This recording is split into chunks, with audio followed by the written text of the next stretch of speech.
Welcome to smart education X Y Z. आज हम बच्चों कक्षा 11 का भूगोल का जो पेपर कल यानी 21/12/2024 को होने वाला है उसको हम बिल्कुल पूरा हल करेंगे। साथ ही बच्चों ये जो पेपर होगा इसका समय 3.25 घंटे होगा। साथ ही जो इसके पूर्णांक यानी इसके जो मार्क्स होंगे टोटल वो होंगे 50 नंबर के। बच्चों बाकी जितने भी पेपर थे वो सभी 70 नंबर के थे, ये केवल 50 नंबर का ही है क्योंकि 20 नंबर का इसके अंदर प्रायोगिक भी होगा, प्रैक्टिकल। तो बच्चों चलो एक एक करके सभी सवालों को हल भी करेंगे। पहला सवाल है, निम्नलिखित में से किस विद्वान ने भूगोल शब्द का प्रयोग किया?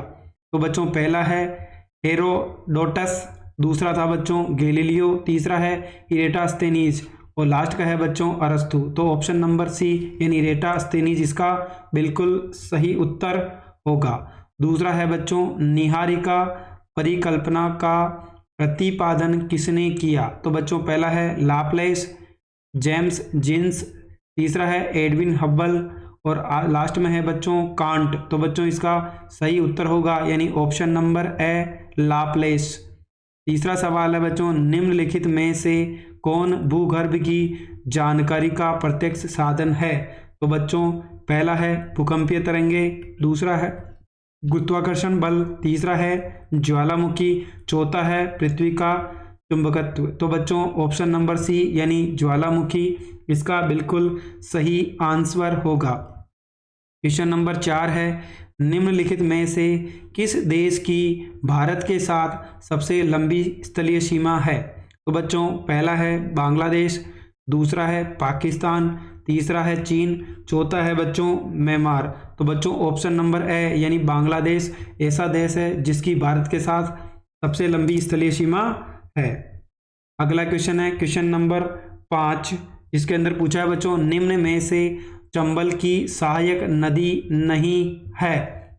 पहला ऑप्शन है बच्चों बनास, दूसरा है लूनी, तीसरा है रावी, चौथा है घाघरा। तो बच्चों हमें बताना है चंबल की सहायक नदी।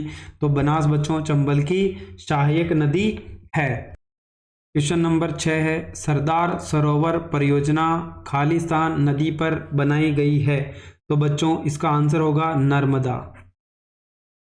तो बच्चों सरदार सरोवर परियोजना नर्मदा नदी पर बनाई गई है।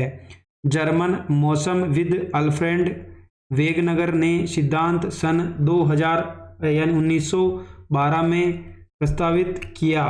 तो बच्चों इसका सही आंसर होगा महाद्वीपीय बहाव। महाद्वीपीय बहाव इसका सही आंसर होगा। अगला है कोयला, पेट्रोलियम एवं प्राकृतिक गैस जैसे खनिज खालिस्तान पदार्थ है। तो बच्चों इसका आंसर होगा जीवाश्म ईंधन। जीवाश्म ईंधन बच्चों कोयला और पेट्रोल और प्राकृतिक गैसें सभी जीवाश्म ईंधन कहलाते हैं। जल वाष्प अगला सवाल है बच्चों जिसके अंदर हमें बताना है कि ये कथन सत्य है या असत्य है। तो बच्चों पहला है जल वाष्प वायुमंडल में उपस्थित ऐसी परिवर्तनशील गैस है जो ऊंचाई के साथ घटती जाती है। तो बच्चों ये बिल्कुल सत्य होगा। अगला है डेल्टा व जलोढ़ पंख भौम जल के निक्षेपित तल रूप है। तो बच्चों ये कथन भी क्या हो जाएगा, हमारा सत्य कथन हो जाएगा। सूर्य एक तारा है, तो बच्चों ये भी हमारा कथन बिल्कुल सही है। चलो बच्चों अगला सवाल देखते हैं जिसके अंदर क्वेश्चन नंबर 12 हो जाएगा हमारा, हिंद महासागर में स्थित भारत के पड़ोसी देशों के नाम बताइए। तो बच्चों भारत के हिंद महासागर के अंदर दो पड़ोसी देश है, एक तो हो गया बच्चों मालदीव और दूसरा हो जाएगा श्रीलंका। यानी मालदीव और श्रीलंका दोनों ही भारत के हिंद महासागर के पड़ोसी देश है। जल ग्रहण क्षेत्र से क्या तात्पर्य है? यानी हमें बताना है कि जल ग्रहण क्षेत्र है उससे क्या तात्पर्य है। तो बच्चों इसका उत्तर होगा किसी विशिष्ट स्थान जैसे कि स्कूल के आसपास के भौगोलिक क्षेत्र को संदर्भित करता है जिसमें एक निश्चित दूरी के भीतर सभी सुलभ जनसंख्या ग्रिड शामिल होते हैं। चलो बच्चों अगला सवाल देखते हैं अगला सवाल है, सबसे कठोरतम खनिज कौन सा है? तो बच्चों इसका आंसर हो जाएगा हीरा। हीरा पृथ्वी का सबसे कठोरतम खनिज है।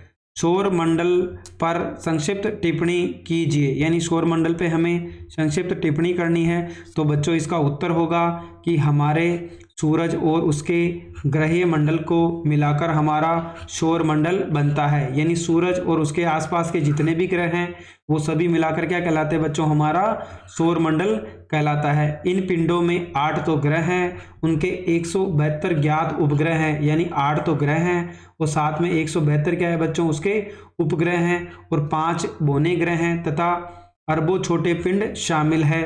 सौर मंडल का मुख्य रूप 8 ग्रह हैं, एक बौना ग्रह है, क्षुद्र ग्रह पट्टी तथा एक धूमकेतु को दर्शाता है। चलो बच्चों अगला सवाल देखते हैं। क्वेश्चन नंबर 16 है। इसके अंदर पूछा गया है कि आग्नेय व अवसादी शैलों में अंतर स्पष्ट कीजिए, यानी आग्नेय और अवसादी शैलें हैं, उनके अंदर हमें अंतर बताना है। तो बच्चों क्वेश्चन नंबर 16 का उत्तर होगा आग्नेय शैल और अवसादी शैल में क्या अंतर है? पहला है आग्नेय शैल, यह शैल ढेरों में पाई जाती है, यानी आग्नेय शैल ढेरों में पाई जाती है, जबकि अवसादी शैल यह शैल परतों में पाई जाती है। आग्नेय तो ढेरों में पाई जाती है, अवसादी परतों में पाई जाती है। आग्नेय है, इन शैलों में रवे होते हैं, इन शैलों में विभिन्न प्रकार के गोल कण होते हैं, यानी आग्नेय के अंदर तो रवे होते हैं जबकि अवसादी के अंदर गोल कण पाए जाते हैं। आग्नेय शैल है, यह शैल लावा के ठंडा व ठोस होने से बनती है, यानी जो भी लावा होता है या तो वो ठंडा होगा या ठोस होने से बनती है, जबकि यह शैल अवसादों के परतों के रूप में लगातार जमाव से बनती है, यानी अवसादों की जो परत बन जाती है उसके जमने से अवसादी शैल का निर्माण होता है। अगला है आग्नेय शैल, यानी यह शैल बहुत कठोर होती है, यानी आग्नेय शैल जितनी भी है वो बच्चों कठोर होती है, जबकि हमारी अवसादी शैल है वो मुलायम होती है। आग्नेय शैल इनमें जीव अवशेष नहीं पाए जाते हैं, यानी इनमें जीवों के अवशेष नहीं पाए जाते हैं, जबकि अवसादी शैल के अंदर जीवों के अवशेष पाए जाते हैं। चलो बच्चों ये क्वेश्चन नंबर 16 का आंसर था। चलो अगला क्वेश्चन देखते हैं। क्वेश्चन नंबर 17, हिमालय से निकलने वाली नदियां अधिक उपयोगी क्यों है? यानी जो भी नदियां हिमालय से निकलती है वो उपयोगी क्यों है? तो बच्चों क्वेश्चन नंबर 17 का उत्तर होगा ये नदियां 12मासी है, यानी 12 ही महीने बहने वाली नदियां हैं, यानी इनमें साल भर पानी बहता रहता है, यानी 12 ही महीने इनके अंदर पानी बहता रहता है। इनमें बर्फ पिघलने और मानसून की बारिश से पानी मिलता है, यानी इन नदियों को एक तो बर्फ से यानी बर्फ पिघल जाती है उससे पानी मिल जाता है, दूसरा जो भी बारिश होती है मानसून में उससे भी पानी मिलता है। ये नदियाँ खेती के लिए उपजाऊ जलोढ़ मिट्टी का अच्छा स्रोत है, यानी जो भी नदियाँ बहती है उनसे कौन सी मिट्टी का निर्माण होता है? जलोढ़ मिट्टी, जो कि खेती के लिए बहुत अच्छी है। इन नदियों का पानी पीने, यानी ये जो नदियां हैं इनका पानी एक तो पीने के काम आता है, सिंचाई के काम आता है और औद्योगिक कामों के लिए भी इस्तेमाल किया जाता है। अगला है बच्चों, इन नदियों का इस्तेमाल जल परिवहन के लिए भी किया जाता है, यानी जल के परिवहन के लिए भी इन नदियों का उपयोग किया जाता है। ये नदियाँ एक तो लंबी होती है और गहरी घाटियों का निर्माण करती है, यानी ये नदियाँ लंबी और गहरी घाटियों का निर्माण करती है। तो बच्चों ये क्वेश्चन नंबर 17 का हमारा उत्तर होगा। चलो बच्चों क्वेश्चन नंबर 18 देखते हैं। क्वेश्चन नंबर 18 है, भारत के मानचित्र पर निम्नलिखित शहरों की स्थिति दर्शाइए, यानी बच्चों हमें श्री गंगानगर, चेन्नई, मुंबई और नई दिल्ली, यानी इन चारों क्षेत्रों को हमें भारत का जो मानचित्र है उसके ऊपर दर्शाना है। तो चलो बच्चों इनको हम एक बार दर्शा लेते हैं भारत के मानचित्र पे। तो बच्चों सबसे पहले हमें भरना है कि नई दिल्ली, यानी भारत की जो राजधानी है वो कहाँ पर होगी बच्चों? इस जगह होगी, यानी ये क्या हो जाएगा हमारा? नई दिल्ली हो जाएगा। दूसरा है बच्चों, हमें पूछा गया है श्रीनगर कहाँ है? तो बच्चों ये जम्मू कश्मीर के यहाँ पर हमारा श्रीनगर आ जाएगा। अगलो बच्चों तीसरा पूछा गया था मुंबई, यानी मुंबई कौन से स्टेट के अंदर है? तो बच्चों महाराष्ट्र, तो ये हमारा महाराष्ट्र है, तो यहाँ पर हमारा मुंबई आ जाएगा। अगला है बच्चों चेन्नई, यानी तमिलनाडु के अंदर कौन सा है बच्चों, चेन्नई है, तो ये तमिलनाडु है। यहाँ पर हम किसको लिख देंगे बच्चों, चेन्नई को लिख देंगे। यानी हमें भारत के नक्शे के अंदर 4 जगह के नाम भरने थे। पहला श्रीनगर, दूसरा बच्चों नई दिल्ली, तीसरा मुंबई हो गया, और चौथा क्या हो गया बच्चों हमारा, चेन्नई हो गया। चेन्नई तो किसके अंदर है बच्चों, हमारा तमिलनाडु के अंदर है। इसी प्रकार मुंबई हमारा महाराष्ट्र के अंदर आ जाएगा। चलो बच्चों अगला क्वेश्चन नंबर 19 को देखते हैं। क्वेश्चन नंबर 19 है जिसके अंदर हमें विश्व के मानचित्र में निम्नलिखित स्थानों को दर्शाइए। तो बच्चों इसके अंदर हमें 4 पूछे हैं। पहला है विषुवत रेखा, दूसरा है अटलांटिक महासागर, तीसरा है उत्तरी अमेरिका, और मेडागास्कर। यानी ये जो 4 जगह हैं इन्हें हमें विश्व के मानचित्र में दर्शाना है। चलो बच्चों विश्व के मानचित्र में हम इन चारों जगहों को भर लेते हैं। तो बच्चों ये हमारा विश्व का मानचित्र है जिसके अंदर हमें 4 स्थानों के नाम पूछे हैं। पहला पूछा है कि बच्चों उत्तरी अमेरिका कहाँ होगा, तो बच्चों ये जो पूरा महाद्वीप है ये कौन सा कहलाएगा, हमारा उत्तरी अमेरिका हो जाएगा। यानी पहली जगह हमें जो भरनी थी वो हमें उत्तरी अमेरिका बताया गया था। दूसरा है बच्चों हमें बताना है मेडागास्कर कहाँ है, तो बच्चों ये वाली जो जगह है ये हमारी मेडागास्कर कहलाती है। इस जगह का नाम क्या होगा बच्चों, मेडागास्कर होगा। तीसरा हमें पूछा है अटलांटिक महासागर, तो बच्चों अटलांटिक महासागर ये जो बीच की जगह है ये हमारा अटलांटिक महासागर हो जाएगा। यानी तीसरी जगह हमें अटलांटिक महासागर बतानी थी, तो ये जो जगह है बच्चों बीच में ये हमारा अटलांटिक महासागर है। चौथा हमें बोला है कि विषुवत रेखा, तो बच्चों विषुवत रेखा यहाँ से एक सीधी रेखा होगी जो बिल्कुल क्या कहलाएगी बच्चों, हमारी विषुवत रेखा कहलाती है। चौथा हो जाएगा हमारा विषुवत रेखा। यानी बच्चों हमें 4 जगहों के नाम थे जो हमें विश्व के मानचित्र में प्रदर्शित करना था। पहला था उत्तरी अमेरिका, दूसरा था बच्चों मेडागास्कर, तीसरा था अटलांटिक महासागर, और चौथा हो जाएगा बच्चों विषुवत रेखा। चलो बच्चों अगला सवाल देखते हैं क्या है। अगला है वायुमंडल की संरचना का वर्णन कीजिए। यानी बच्चों हमें बताना है कि वायुमंडल की संरचना कैसी है, इसका विस्तार से वर्णन करना है। अगर आप ये सवाल नहीं करना चाहते हो तो बच्चों एक सवाल और दिया गया है, अथवा में हिमनद द्वारा निर्मित अपर्दित स्थलाकृतियों का वर्णन कीजिए। यानी बच्चों दोनों में से कोई भी एक सवाल आप कर सकते हैं। दोनों क्वेश्चन बच्चों 3 नंबर के हैं। तो बच्चों हम वायुमंडल की संरचना का वर्णन एक बार विस्तार से समझ लेते हैं, क्या होगा इसका आंसर। तो बच्चों क्वेश्चन नंबर 20 का आंसर होगा पहले का, वायुमंडल पृथ्वी के चारों ओर फैला गैसीय आवरण है। जो वायुमंडल है वो पृथ्वी के चारों ओर गैसीय आवरण है। ये पृथ्वी के गुरुत्वाकर्षण बल के कारण पृथ्वी से जुड़ा रहता है। यानी ये वायुमंडल है ये पृथ्वी के गुरुत्वाकर्षण की वजह से एक दूसरे से जुड़ा हुआ रहता है। वायुमंडल की संरचना कई तरह की गैसों से मिलकर बनी है। यानी वायुमंडल बहुत सारी गैसों से मिलकर बना है। जैसे कौन कौन सी गैसें हैं बच्चों, जैसे कि जल वाष्प और धूल के कण। वायुमंडल में 2 प्रमुख गैसें हैं बच्चों, सबसे ज़्यादा है जो 78% होती है वो नाइट्रोजन होती है, और 21% हमारी ऑक्सीजन पाई जाती है वायुमंडल के अंदर। ये दोनों गैसें वायुमंडल का कितना प्रतिशत हो गया बच्चों, 99% हिस्सा है। यानी 78 और 21% को जोड़ो तो कितना आ जाएगा बच्चों, 99% दोनों नाइट्रोजन और ऑक्सीजन गैस है। वायुमंडल की संरचना 5 परतों में बटी हुई है। तो बच्चों वायुमंडल 5 परतों से मिलकर बना है। पहला हो गया हमारा शोभ मंडल, दूसरा हो गया बच्चों समताप मंडल जिसके अंदर हमारी ओजोन परत पाई जाती है जो पराबैंगनी किरणों से हमारी रक्षा करती है।